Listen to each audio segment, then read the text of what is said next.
नमस्कार साथियों, मैं Sohan Kumar Prajapati art bye Sohan sir YouTube channel पर आप सभी लोग स्वागत करता हूं। हम पूरी हिंदी को 10 वीडियो में कवर करेंगे, जो कि आपके 10-10 मिनट के वीडियो रहेंगे और 10 लेक्चर रहेंगे, जिनमें आपका पूरा हिंदी 80 नंबर का कवर हो जाएगा। तो आज से हम टेस्ट सीरीज प्रारंभ करते हैं, जिसमें आपको 10 वीडियो में पूरा संपूर्ण हिंदी कवर होगा और ये ट्रिक के माध्यम से मैं एक एक यूनिट पर एक एक वीडियो बनाऊंगा। 10 यूनिट है तो 10 वीडियो बनाएंगे हम। तो आज पहला वीडियो हम जो बनाएंगे कवि परिचय बनाएंगे, जिसमें हम क्या पढ़ेंगे, रचनाएं, भाव पक्ष, कला पक्ष और साहित्य में स्थान। तो भाई जो जितने भी हैं ये कवि परिचय आपका कवर हो जाएगा इससे, जिसमें आपको 5 नंबर का पूरा नंबर कवर हो जाएंगे। तो 5 नंबर कौन कौन से रहेंगे देखिए, ऐसे 5 नंबर एग्जाम पूछते हैं तो हम बताते हैं आपको पूरा अच्छे से। देखिए 5 नंबर जो पूछा आएगा उसमें आपके 3 नंबर का तो जाता है भैया, 3 नंबर का एक प्रश्न आता है जिसमें आप किसी भी कवि परिचय, किसी भी जितने भी कवि है भैया, जितने भी इसमें कवि परिचय में 7-8 कवि हैं, उनमें से किसी का भी आपको 2 का पूछ लेंगे। ठीक है, अब इसमें जो रहता है 3 नंबर का आता है, कितने नंबर का आता है, 3 नंबर का, और इसी कवि परिचय में से दोनों को मिलाकर क्या आता है, 2 अंक के ऑब्जेक्टिव पूछते हैं। तो कुल मिलाकर यूनिट कितने नंबर की बनती है, 5 नंबर की यूनिट बनती है। आपको 10 मिनट में मैं क्या करूंगा, पूरा आपको 5 नंबर दिलवा दूंगा और आपको ट्रिक से माध्यम से पूरा अच्छे से कवर करवाएंगे। आपको साहित्य में स्थान, भाव पक्ष, कला पक्ष और रचनाएं कैसे याद करनी और कैसे लिखना है। यदि आपको एग्जाम में नहीं आता भैया लिखना, तो आपको ट्रिक के माध्यम से बता रहा हूं, आपको कोई से किसी भी लेखक के वाली रचना याद करनी है, बाकी आपको किसी प्रकार से भाव पक्ष, कला पक्ष, साहित्य में स्थान किसी का भी याद नहीं करना है आपको। मैं एक आपको ट्रिक बताऊंगा, उस ट्रिक के माध्यम से आपको पूरा A to Z कवर हो जाएगा, आपके 5 नंबर कहीं नहीं जाएंगे बिल्कुल भी। ठीक है, क्लियर क्या? तो हम प्रारंभ करते हैं कवि परिचय। यहां से रफ कर देते बड़े तरीके से, अपन आगे बढ़ते हैं।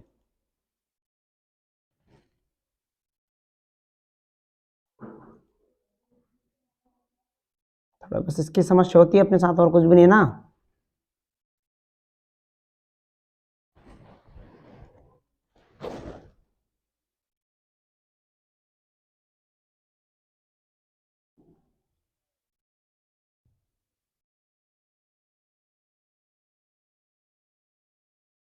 चलिए यार, ये तो बहुत ज्यादा दिक्कत आ रहा है।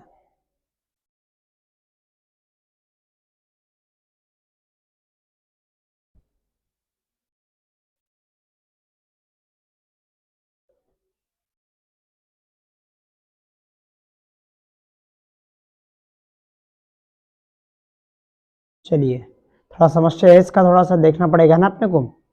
चलिए आगे बढ़ते हैं। यहाँ से पहले साइड पढ़ेंगे हम कवि कवि परिचय पर अच्छे से पढ़ेंगे, लेकिन सबसे पहले हम 2-2 रचना कवर करेंगे, सभी कवियों की 2 रचना कवर करेंगे और उसमें सही विकल्प में, सही जोड़ी में या रिक्त स्थान में या सत्यस्थिति में या एक वाक्य में उत्तर आपसे पूछेगा। किसी भी कवि की एक रचना पूछ सकते हैं आपसे, तो 2 रचनाएं पूछेंगे आपसे सही विकल्पों के माध्यम से।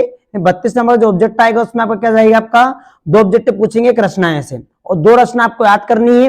फिर मैं आपको भाव पक्ष, कला पक्ष, साहित्य में स्थान कैसे लिखना उसका तरीका बताऊंगा। ठीक है, तो पहले हम रचना याद कर लेते। 2 आपको कोई जो भी अच्छी लगती है, 2 अच्छे से आपको याद हो जाती है, वो आपको याद करना है। लेकिन मैं आपको विकल्प में बता दूं कौन कौन सी एग्जाम आएगी। ठीक है, पहले हम पढ़ेंगे किसका, हरिवंश राय बच्चन की। तो हरिवंश राय बच्चन की क्या पढ़ेंगे अपन, रचना पढ़ेंगे। अब 2 रचना आपको रखना, देखिए इनकी एक जो रचना है क्या है इनकी, एक तो है मधुबाला। ठीक है, कौन सी है, एक मधुबाला है और एक मधुशाला है, दोनों ही मिलती जुलती दिख रहा है आपको, दिख रहा हो तो मधुबाला और मधुशाला। तो मधुबाला क्या जाएगा आपका, मधुबाला और मधुशाला किसकी रचना है, तो आपके हरिवंश राय बच्चन की रचना है। और हरिवंश राय बच्चन कौन है आपके, तो अमिताभ बच्चन है, इनके पिताजी है ना। ठीक, आगे बढ़ते हैं। आपसे 2 तो रचना लिखनी है आपको, क्या है, ये भाव पक्ष, कला पक्ष आता तब उस समय लिखना है। और आपसे 2 ऑब्जेक्टिव पूछ सकते एग्जाम में कि निशा निमंत्रण किसकी रचना है, तो आप बताना किसकी, हरिवंश राय बच्चन की है। एक और बता सकते हैं आपसे एग्जाम में पूछ सकते हो ऑब्जेक्ट में, मिलन यामिनी किसकी रचना है, तो आपसे बोले हरिवंश राय बच्चन की। तो आपको निशा निमंत्रण और मिलन यामिनी 2 रचना ऑब्जेक्ट में पूछेंगे, तो आप तो याद कर लीजिए। और ऊपर भी आपको 2 रखे, में टोटल आपको 4 लिख दिए, इन 4 में से आपको ये 2 सरल से याद आ जाएगी और ये दोनों ऑब्जेक्टिव पूछ ली जाएगी। ठीक है, आगे बढ़ते हैं। अभी आपको कुछ भी याद नहीं रखना है, सिंपल सी बात रखना है, 2 रचना याद रखनी है जो आपको अच्छी लगती है। ठीक है, लेकिन आपको चारों याद करनी पड़ेगी भाई, क्यों, इसलिए क्योंकि आप तो 4 याद कर लीजिए, ये आपको ऐसा लगता है तो 2 ऑब्जेक्ट वाली याद कर लीजिए, तो ये भी आप लिख सकते हैं। आगे बढ़ते हैं, ज्यादा समय खर्च करेंगे नहीं हम, बहुत कम समय में आपको 5 नंबर अंक दिलवा देंगे। चलिए अब बढ़ते हैं, किसका है, कुंवर नारायण। कुंवर नारायण की रचना देखिए कौन कौन सी है, तो ये क्या है, कविता के बहाने, क्या बोल रहे, कवि बोल रहे कविता के बहाने मिलना जाओ ना, तो कविता के बहाने कोई दूसरा नहीं है यहाँ पर। ये 2 रचना किसकी है आपकी, कुंवर नारायण की है। दोनों सिंपल सिंपल, देखिए मैंने जो आपका जो पूरा बनाया है स्लाइड, इसमें आपको 2 रचनाएं बहुत सिंपल रखी है जो आपको आसानी से याद रह सकती है, बिल्कुल। ठीक है, और दो जो है आपके ऑब्जेक्टिव के अनुसार रखी है मैंने, ठीक है, तो ये ऑब्जेक्टिव वाली नीचे लिखी रखी मैंने, ये देखिए। तीसरा सप्तक किसकी रचना है आपसे पूछ एग्जाम में ऑब्जेक्ट में, तो कुंवर नारायण की है, और चक्रव्यूह ये भी किसकी है, चक्रव्यूह भी किसकी है, तो ये भी कुंवर नारायण की है। हो जाए क्या, तो दो दो जो ऊपर मैंने लिखी है ये आपके लिख सकते हैं आप, बिल्कुल दो रचना आती है सिंपल सिंपल, और ये आपके विकल्प में आएगी। क्लियर क्या, आगे बढ़ते हैं।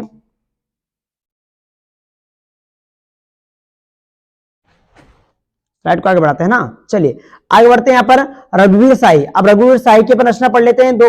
देखिए यहाँ पर एक समय था, देखिए मैंने सिंपल से आपकी रचना रखी है, तो क्या है, एक समय था, ठीक है, लोग भूल गए, ये दो रचना किसकी आप जानते हैं, तो रघुवीर साई की रचना है, किसकी है, रघुवीर साई की। दो रचना रखे, एक समय था और लोग मुझे भूल गए, तो बोल दीजिए एक समय था उसमें लोग हमें भूल गए, ये रचना अच्छे से याद रख सकती है। और क्या है, एक रचना याद रख सकते हैं आपकी, सीढ़ियों पर धूप में, आप सीढ़ियों पर बैठे हैं तो धूप निकली और क्या है ना, तो आपको एक इमेजिन आप बना लीजिए थोड़ा सा, तो उसमें आपको कवर हो जाए। तो सीढ़ियों पर धूप में एक रचना इनकी ये भी है, और एक हंस हंस को देखो, हंसो हंसो जल्दी हंसो, ठीक है, ये भी रचना है, हंसो हंसो जल्दी हंसो, किसकी रचना आपकी, तो रघुवीर साई की रचना है। तो चार रचना है ये आपकी, दो मैंने जो नीचे लिखी भाई ये विकल्प के अनुसार लिखी है, एग्जाम में मोस्ट टाइम पे आपके विकल्प में प्रश्न पूछे जाएंगे।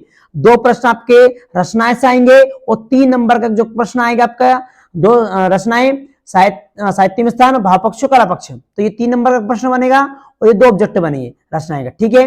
आगे बढ़ते हैं, शमशेर बहादुर सिंह, शमशेर बहादुर सिंह की रचना कौन सी है, कुछ कविताएं और कुछ और कविताएं, कविताएं रख ली जाए तो कुछ कविताएं और कुछ और कविताएं, तो रचना किसकी आएगी कि शमशेर बहादुर सिंह की है। आगे बढ़ते हैं यहाँ पर, और इनकी एक रचना आपसे विकल्प में पूछ सकते हैं भी, तो आएगा चुका भी नहीं मैं, देखिए क्या है, चुका भी हूं नहीं मैं भी, ठीक है, तो ये भी इनकी रचना है, चुका भी हूं नहीं मैं, तो ये किनकी रचना आपकी, तो ये जाएगा शमशेर बहादुर सिंह की रचना है। तो ये विकल्प में पूछेंगे आपसे, और ये आप रचना सकते हैं एग्जाम में, आपको दो रचना लिखने के बोले तब ये, ठीक है। आगे बढ़ते हैं, बिल्कुल भी हम समय खर्च नहीं करेंगे भैया, जल्दी जल्दी कवर करेंगे चीजों को, और कम समय में आपको पूरा कवर करवा देंगे, ठीक है। आगे बढ़ते स्लाइड को,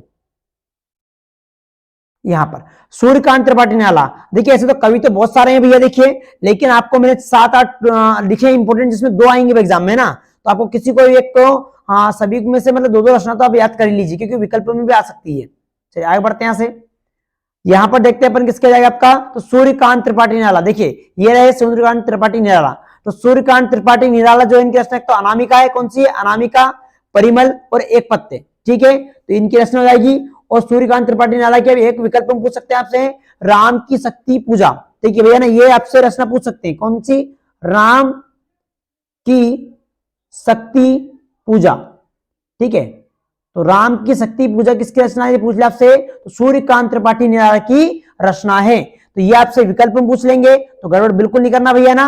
तो राम की शक्ति पूजा किसकी रचना है, सूर्यकांत त्रिपाठी निराला की रचना है। और अनामिका, परिमल और नेपथ्य, तो आप अनामिका और परिमल भी अच्छे से रखना। जिन विद्यार्थी मेरा हिंदी साहित्य का आधुनिक युग का वीडियो देखा है उसमें मैंने आपको पढ़ाया अनामिका और परिमल, ठीक है, जिन विद्यार्थी नहीं देखा है जाकर जरूर देखें, ठीक है। आगे बढ़ते हैं, यहाँ पर आगे सबसे ज्यादा 2023 में प्रश्न पूछा भी गया इनके ऊपर, गोस्वामी तुलसीदास के ऊपर। तो गोस्वामी तुलसीदास जो थे पिछला एग्जाम आए हैं, इससे पहले 22 में पूछा गया है इनके, बाई चांस क्या 2024 में भी रिपीट कर जाए, तो 22, 23 और बाई चांस अभी भी जाए कि गोस्वामी तुलसीदास का जीवन परिचय लिखिए, ठीक है, तो 22, 23 में आ गया, 24 में भी रिपीट कर दे तो अच्छी बात है, ठीक है। आगे बढ़ते हैं यहाँ पर, तो गोस्वामी तुलसीदास की रचना आपको क्या याद रखनी पड़ेगी सारी, रामचरितमानस किसकी रचना है, तो गोस्वामी तुलसीदास की रचना है। दोहावली और कवितावली, ये दोनों शब्दों को मिलती जुलती है, दोहावली और कवितावली, ये भी किसकी रचना आपकी, गोस्वामी तुलसीदास की रचना है। और एक आपसे विकल्प पूछ सकते एग्जाम में कि जानकी मंगल किसकी रचना है, तो जानकी मंगल भी किसकी आपकी, गोस्वामी तुलसीदास की रचना है। अब यदि इसके बाद भी आपका क्वेश्चन आउट जाता है, बाहर जाता है पेपर से, तो 100% मैं आपको ऑब्जेक्टिव कवर करवाऊंगा पूरे अच्छे से, उसमें कवर हो जाएंगे। चलिए आगे बढ़ते हैं, यहां से आगे बढ़ते हैं स्लाइड को। हाँ, फिराक गोरखपुरी, तो फिराक गोरखपुरी जो है भैया इनकी रचना याद रखें आपको, ये भी इंपोर्टेंट एग्जाम में, हाँ इनका इस बार आने का बिल्कुल फुल चांस है भैया, इनका कवि परिचय एग्जाम आ सकता है बिल्कुल, इस बार इनका चांस ज्यादा भी है ना, अभी तक इनको पूछा नहीं गया है, लेकिन अब एग्जाम में पूछने के चांस इनके ही, क्योंकि अधिकांश जो लेखक मैंने लिखे हैं वो एक दो बार एग्जाम में आ चुके हैं, लेकिन जो बाकी लेखक ये बता रहा हूँ, फिराक गोरखपुरी जी है, इनकी रचना अभी तक नहीं पूछी, ना ही इनका कवि परिचय पूछा है, इन त्रैमासिक अर्धवार्षिक एग्जामों में पूछा गया है, तो इस बार आने के इनके चांस बिल्कुल फुल है ना। चलिए आगे बढ़ते हैं, इनकी दो रचना रखना, एक तो परछाइयां, ये बड़ी इंपॉर्टेंट भैया, ये सही विकल्प में पूछ सकते हैं आपसे। तो कौन सा है? एक तो परछाइयां, सत्यम शिवम सुंदरम। तो सत्यम शिवम सुंदरम किसकी रचना है? तो फिराक गोरखपुरी की है। और इनकी एक रचना कौन सी है? साधु और कुटिया। कौन सी है?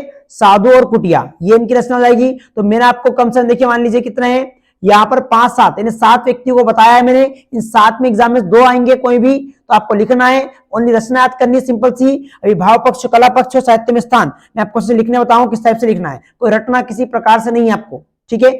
आगे बढ़ते हैं। अब देखिए कुछ रचनाएं हैं जो एग्जाम में आपसे पूछ सकते हैं, और कुछ इंपोर्टेंट डाटा भी जो एग्जाम में आपसे पूछा जाएगा, बिल्कुल ठीक है। देखिए एक करके बता रहा हूं आपको जानकारी में, कुछ रचनाएं हैं, मैं बोल देता हूं आपको, तो आप लिख लेना इसमें ना भैया। देखिए एक रचना जो आपके काले काल तुमसे आगे निकल गया, तो ये रचना दिया एग्जाम पूछ लिया आपसे, ये भी एक रचना है। और काल तुमसे होड़ नहीं हो पाएगी, तो ये 2 रचना जो है आपकी शमशेर बहादुर सिंह की है। यदि आपको याद है ठीक है, तो कोई दिक्कत नहीं है, आपने आगे ऊपर यदि याद कर लिया हो तो कोई आवश्यकता नहीं, लेकिन एक बार आप देख लेना भैया ना, ऑब्जेक्टिव में जाए बाई चांस। भागी हुई लड़कियां, ये किसकी रचना है ना, ये तो याद रह जाएगी कि आपको, है ना। तो आलोक धनवा की, भाई ये आलोक धनवा को भी अच्छा रखना, इनकी एक रचना एग्जाम में सही विकल्प में आती है ना। तो आलोक धनवा जी की रचना कौन सी है? भागी हुई लड़कियां और ब्रुनो की बेटियां। तो ब्रुनो की बेटियां, ब्रुनो की बेटियां और भागी हुई लड़कियां किसकी रचना है? ये रचना किसकी आपकी? तो यही आलोक धनवा जी की रचना। तो ये दोनों अच्छा रखना, एग्जाम में पूछा था इनका अच्छे से, है ना, पिछला भी पूछा गया है। अब देखिए बात करते हैं, तो ये कुछ रचना बता दी आपको मैंने। आगे बढ़ते हैं अब सर, इन सभी लेखों पर, इन सभी जो लेखक मैंने पढ़ाए मैं आपको, उन सभी पर क्या जाए आपका भाव पक्ष, कला पक्ष और साहित्य में स्थान कैसे लिखते हैं। कभी रटना नहीं है आपको, एक बार ट्रिक को समझ लीजिए, आप किसी भी लेखक के ऊपर भाव पक्ष कला पक्ष लिख सकते हैं। ये आपको 3 नंबर दिला देगा। अब देखिए एग्जाम आपको 3 नंबर, ये मैं बताता हूं किस टाइप से एग्जाम पूछेंगे। सर क्या 3 नंबर हमें नहीं आता है तो हम कैसे कवर करें 3 नंबर को? देखिए पहले दो आप जो 2 रचनाएं लिखते हैं भैया, क्या लिखते हैं? जो 2 रचनाएं लिखते हैं आप, वो 2 रचना की बात करते हैं। देखिए मैं आगे स्लाइड में बता देता हूं आपको, पूरा स्लाइड बनाया है मैंने आगे आपके लिए, ये वाली स्लाइड जो है। अब देखिए इस वाले स्लाइड में आपको बता रहा हूं मैं आपको कि इसमें आपको जो भी 3 नंबर, पूरा क्वेश्चन कितने नंबर का आता है इसमें एग्जाम में? 3 नंबर का। कितना आता है? 3 नंबर का, जिसमें से आपका जो भैया ना 1 नंबर तो रचनाएं का मिलता है, और आधा नंबर किसका मिलता है? 1/2, नहीं आधा आधा नंबर किसका मिलता है? आपका भाव पक्ष और कला पक्ष मिलता है। और 1 नंबर मिलता है किसका? आपका 1 नंबर साहित्य में स्थान। तो ऐसे करके आपका 1 नंबर 2 रचनाएं का, 1 नंबर साहित्यिक स्थान का, और भाव पक्ष दोनों लिखेंगे आप, इन दोनों का आधा नंबर। तो ऐसे मिलाकर 3 नंबर मिलते हैं आपको। तो मैं बताऊं 3 नंबर को कैसे लिखना है। देखिए आपको एग्जाम बस खाली क्या सही करना है? 2 रचनाएं सही करनी भैया, देखिए ना, और कुछ भी नहीं है। रचना सही आपका तो आपका भाव पक्ष, कला पक्ष, साहित्य स्थान सब सही है, ठीक है। मैं बता देता हूं पक्ष से, देखिए एक एक करके बताता हूं आपको। 2 रचना में किसी भी लेखक की आ सकती है एग्जाम में, किसी की भी, तो आप कर लेना। 4-5 पढ़ाए मैंने ऊपर, ये इनको याद करना, बाकी आपको आवश्यकता किसी प्रकार से नहीं है। ज्यादा समय खर्च नहीं करें, आगे बढ़ते हैं। भाव पक्ष और कला पक्ष कैसे लिखते हैं? देखिए तो भाव पक्ष को लिखते हैं, देखिए सभी के लिए कॉमन है, आप एक को याद कर लीजिए किसी भी लेखक को, और बाकी क्या है आप मन से लिखिए, कोई दिक्कत नहीं है, 1 नंबर नहीं कटेगा आपका, गारंटी मेरी, ठीक है। तो आपको भाव पक्ष लिखना है, किसी भी लेखक का आता है तो आपको यही लिखना सीधा। क्या लिखते हैं? एक तो लेखक के बारे में क्या लिखेंगे आप? सामाजिक जीवन, उसका सामाजिक जीवन पर क्या प्रभाव पड़ा, एक तो ये बताना आपका कि उसका सामाजिक जीवन पर क्या प्रभाव पड़ा, ठीक है। और एक बताना उसका क्या होता है भैया? सांस्कृतिक जीवन, जो भी उसने सांस्कृतिक जीवन जिया है, कि भगवान की भक्ति किसी की करी है, उसके बारे में। तो सांस्कृतिक जीवन, और क्या आपका एक हो जाएगा आपका, एक हो जाएगा सामाजिक जीवन।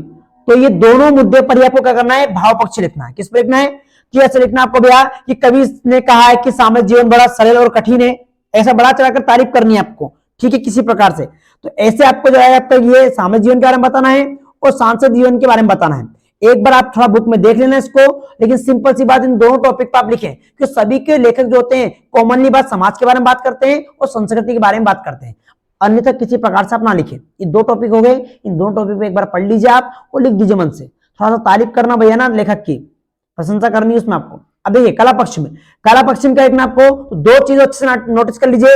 एक तो आपको याद लिखना कला पक्ष, कभी भी लिखे ना भैया आप, कभी भी कला पक्ष लिखते हैं आप, सुनिए भैया, तो कला पक्ष अभी लिखेंगे आप, तो इसमें क्या करें आप? सबसे पहले भाषा, मतलब आपको भाषा कोई सी भी आपको याद हो तो आपको 2-3 भाषा याद कर लीजिए आप, सब जानते हैं, जैसे कि खड़ी बोली का प्रयोग किया, ब्रज भाषा का प्रयोग किया, 2-3 भाषाओं का बात बता दीजिए आप। उसके बाद कोई यूनानी भाषाओं का, अरबी भाषा का, या उर्दू का, संस्कृत का, इन 2-4 भाषा को याद कर लीजिए आप। तो एक पॉइंट तो बना दीजिए इसमें भाषा के ऊपर, और एक पॉइंट आप बना दीजिए, क्या जाएगा आपका, रस छंद अलंकार इनके ऊपर, कि इन्हें फलाने अपनी कविता अपनी रचना में फलाने रस का प्रयोग किया, कोई से रस हो भैया, कोई दिक्कत नहीं चलेगा। लेकिन आप क्या करें, बस क्या करना है, आपको रस यदि नहीं भी आता है कोई सा भी, तो आपको क्या लिखना है आपको, कि इस कवि ने अपनी रचनाओं में अनेक रसों का प्रयोग किया है, अनेक छंदों का प्रयोग किया है, बस बड़ा चढ़ाकर लिखना आपको। इस कॉन्सेप्ट से आप एक भी नंबर नहीं कटेगा आपका, मेरी गारंटी आपको, ठीक है। तो इस टाइप से आप लिख लेना इसको। भाव पक्ष को आपको समाज के बारे में और संस्कृति के बारे में लिखना है, और कला पक्ष में आपको लिखना आपको भाषा और रस छंद अलंकार, इनके बारे में थोड़ा सा लिख दीजिए आप, ठीक हो जाएगा क्या। तो ये आपका भाव पक्ष कला पक्ष हो जाएगा। इसका भी साहित्य में स्थान, अब साहित्य में स्थान जो होता है आपको लिखना क्या है, कि कवि के बारे में, तो कवि के बारे में क्या लिखना आपको, कि इन जो भी कवि हो गया, तो इन कवि का हिंदी साहित्य में बड़ा योगदान रहा है, इनकी रचनाओं से हमें समाज को जीने का तरीका मिला है। मतलब कुल मिलाकर जो कवि है उसकी तारीफ करनी, क्या करनी है, तारीफ करनी, कि हिंदी साहित्य के प्रमुख कवि है ना, इनकी रचनाएं सरल और सटीक है, जो समाज को दर्शाती है। ऐसा करके आपको बढ़िया तरीके से कवि की तारीफ करनी है, कहने के इसमें ना प्रशंसा करनी है बस। तो ऐसे आपको दो रचनाएं, आप भाव पक्ष कला पक्ष और साहित्य में स्थान, एक बार आप किसी बुक किसी भी टीचर, देखिए भैया आपको मैं बता दें, इन मुद्दे पर ही लिखेंगे तो अच्छा रहेगा, एक भी नंबर नहीं कटेगा आपका, क्योंकि कवियों का सभी का लगभग सब सेम रहता है, ठीक है। समाज के बारे में तो हर कवि लिखता है, ठीक है, और संस्कृति बारे में भी अच्छे से लिखते हैं, ठीक है।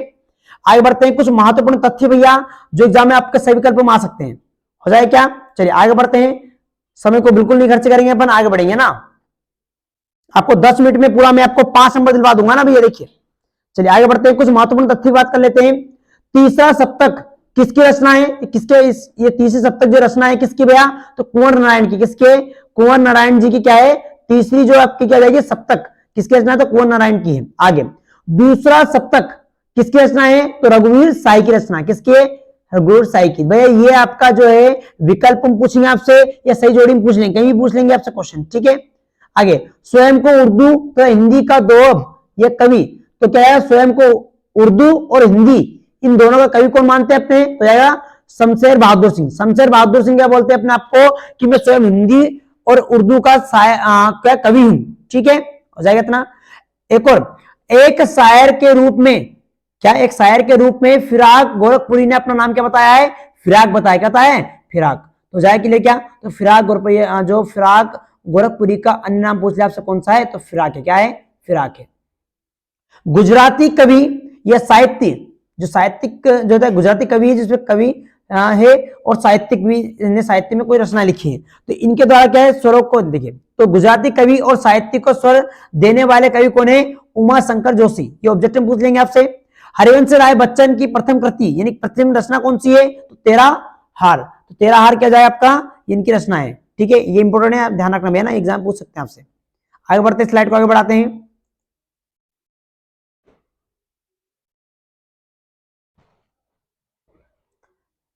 चलिए आगे बढ़ते हैं, यहां से आगे बढ़ाते हैं स्लाइड को। ये पर पढ़ चुके हैं, तेरा हार, तो ये रचना किसकी है, हरिवंश राय बच्चन की।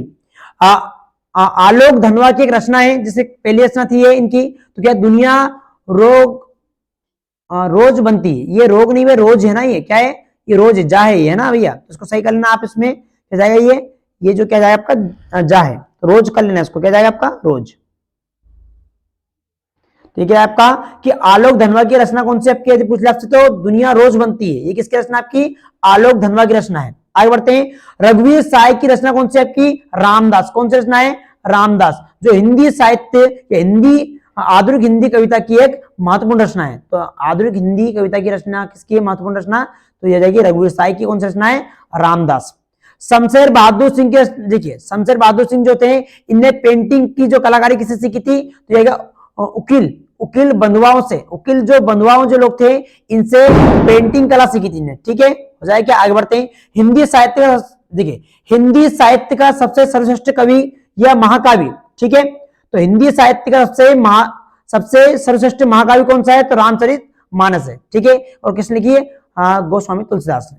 आगे बढ़ते हैं, फिराक गोरखपुरी का वास्तविक नाम क्या है, ये मोस्ट टाइम प्रश्न में एग्जाम में, ये वाला प्रश्न और ये वाला प्रश्न मोस्ट टाइम पे है, तो जो जाएगा दोनों, तो फिराक गोरखपुरी का वास्तविक नाम है रघुपति सहाय, हो जाएगा। आगे बढ़ते हैं, आगे बढ़ाते स्लाइड को ना, एक स्लाइड और बची है लास्ट बिल्कुल, ठीक है। 10 मिनट का आपके वीडियो में 5 नंबर मिलेंगे आपको, 100% सत्य बात है बिल्कुल, देखिए ना। चलिए आगे बढ़ते हैं, उमा शंकर जोशी का अन्य नाम क्या है? तो क्या है आपका, इनका नाम हो जाएगा, यहां से अपन सिलेक्ट कर लेते थोड़ा सा ना, तो वासुकी। तो उमा शंकर जोशी का उपनाम क्या है? वासुकी। क्या नाम है? वासुकी। और उमा शंकर जो जोशी है, इनकी रचना कौन सी है? तो गंगोत्री। कौन सी रचना है? गंगोत्री। तो उमा शंकर जोशी की रचना कौन सी? गंगोत्री है, और उनका उपनाम क्या है? वासुकी है। हरिवंश राय बच्चन द्वारा लिखित एकमात्र डायरी, भैया की डायरी लिखी थी इनके द्वारा, तो कौन सी है? प्रवासी की डायरी। तो इनकी डायरी का नाम है प्रवासी की डायरी। तो ये भी अच्छे से याद रखेंगे आप, ठीक है। तो ये आपका कुछ रचनाएं और उनके कुछ सही विकल्प, रिक्त स्थान, सही जोड़ी, सत्यस्थ और आपका एक वाक्य में उत्तर, तो ये सारे कवर करवा दिए मैंने आपको। उसमें भाव पक्ष, कला पक्ष, साहित्य में स्थान, ये भी कवर करवा दिया। आप यदि पूरे वीडियो को देखते हैं और समझते हैं तो मेरी गारंटी आप कला पक्ष और भाव पक्ष लिखना भी सीख जाएंगे। जैसे मैंने कहा ऐसे आप लिखें इसको, अन्यथा कोई कलाकारी करने की आपको आवश्यकता नहीं है, कि भाई बोर्ड में इतने चौक होता है, खाली बस 2 रचनाएं चेक करते हैं और किसी प्रकार से उनको थोड़ा थोड़ा पढ़ते हैं, उनसे मिलता जुलता थोड़ा लिख दीजिए, बस हो जाए क्या। और बड़ा चढ़ा के साहित्य में स्थान में आपको तारीफ करनी है लेखक की। तो ये सारे आपके जो है वह कवि परिचय हो गया अपना है, कवि परिचय आपको पढ़ा दिया इसमें, जिसमें 5 नंबर का है आपका, जिसमें 3 नंबर के तो आपके एक क्वेश्चन आएगा और 2 नंबर के 2 ऑब्जेक्ट आएंगे, तो 5 नंबर आपका कवर हो गया।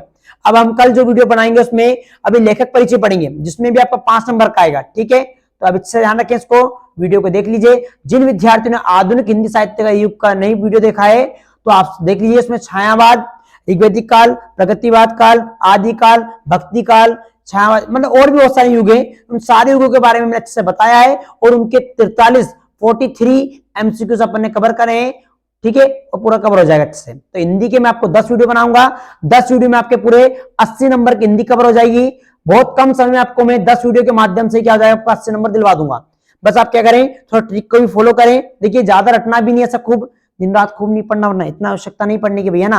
आप खाली बस चीजों को समझे, समझ के कार्य करेंगे तो बहुत मतलब कम मेहनत में अच्छा नंबर लेकर जाएंगे, ठीक है, हो जाए क्या। तो ये सारी चीज बता दी आपको मैंने, पहला वीडियो है, यदि बाकी वीडियो नहीं देखे तो आकर जाकर देख लीजिए, ठीक है। कल से आपका एक एक करके वीडियो अपलोड होते जाएंगे, रोज डेली आपको प्रतिदिन आपको एक एक वीडियो मिलेगा, 10 वीडियो होंगे, 10 वीडियो में आपको पूरा मैं अच्छे से कवर करा दूंगा पूरी हिंदी। बहुत बहुत धन्यवाद वीडियो देखने के लिए आप सभी का।